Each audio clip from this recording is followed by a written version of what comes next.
Senhor presidente, senhores deputados, senhoras deputadas, nós, como já foi dito aqui pelo deputado que me antecedeu, nós vamos votar hoje um projeto que fala sobre a paridade entre as renúncias fiscais e o processo todo acertado com o CONFAS, conforme o deputado Arilson já adiantou. E nós, tivemos acesso a um estudo que alguns dos senhores também conhecem, do DIESE, onde o DIESE faz uma análise das renúncias fiscais ao governo do Paraná.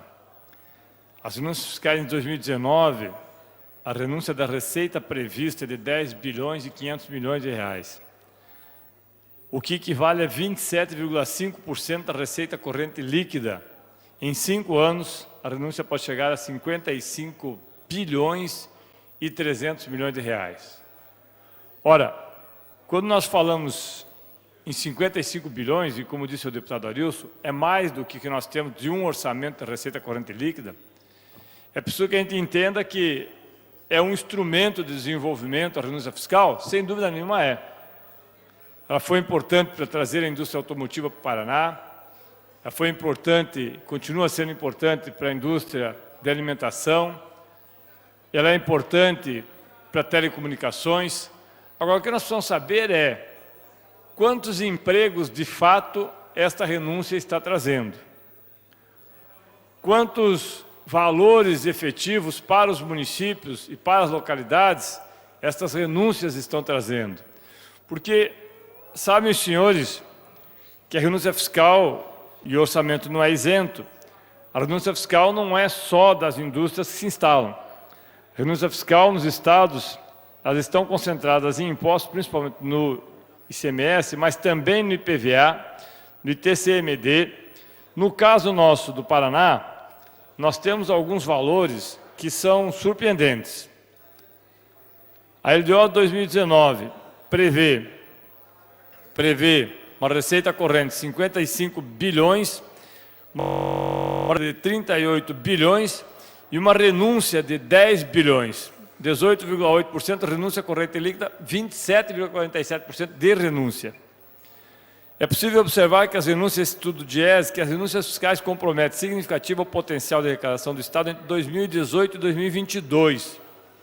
A participação das renúncias sobre a receita corrente líquida e a receita corrente líquida expressiva equivalem a 18,8% por 87% da receita corrente.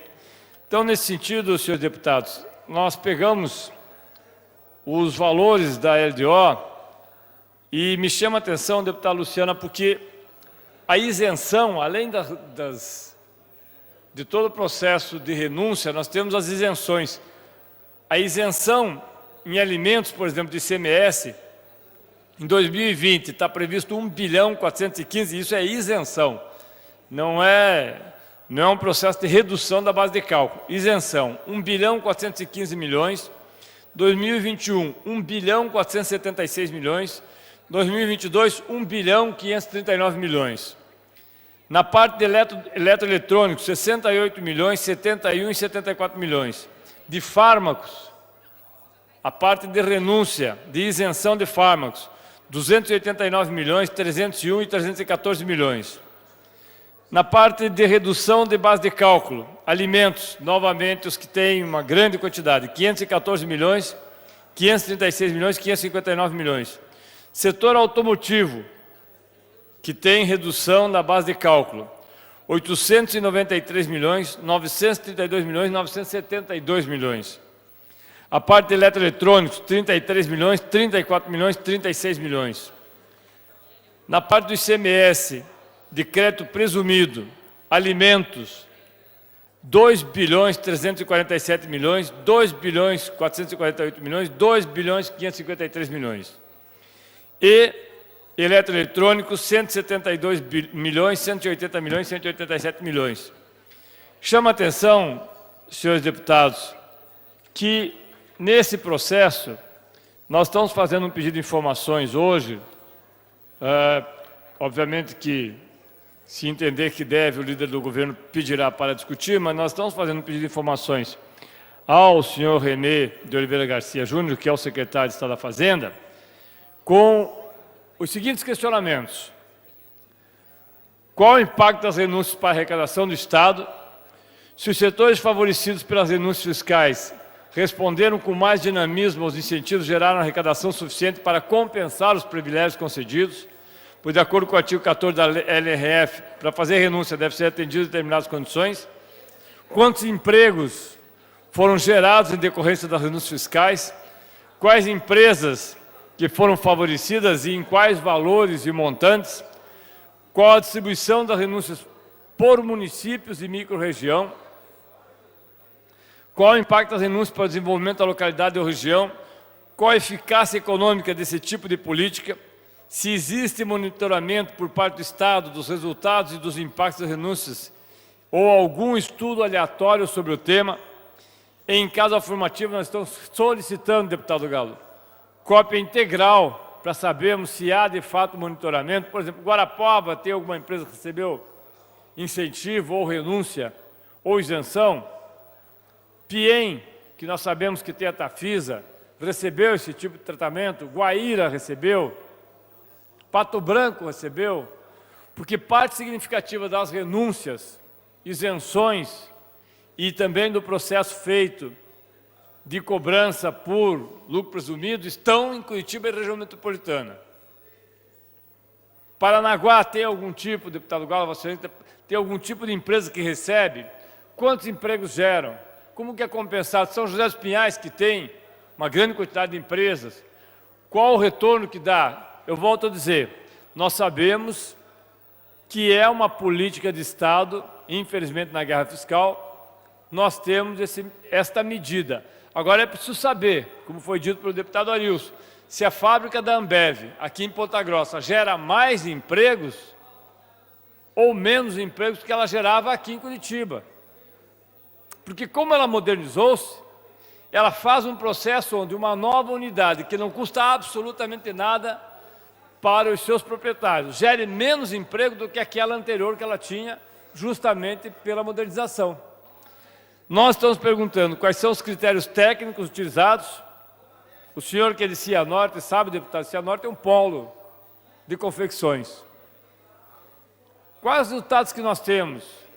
É na mesma proporção que outras empresas, ou nós estamos colocando menos recursos numa empresa de Cianorte e mais numa empresa de alta tecnologia em Curitiba, que gera menos impostos e menos empregos?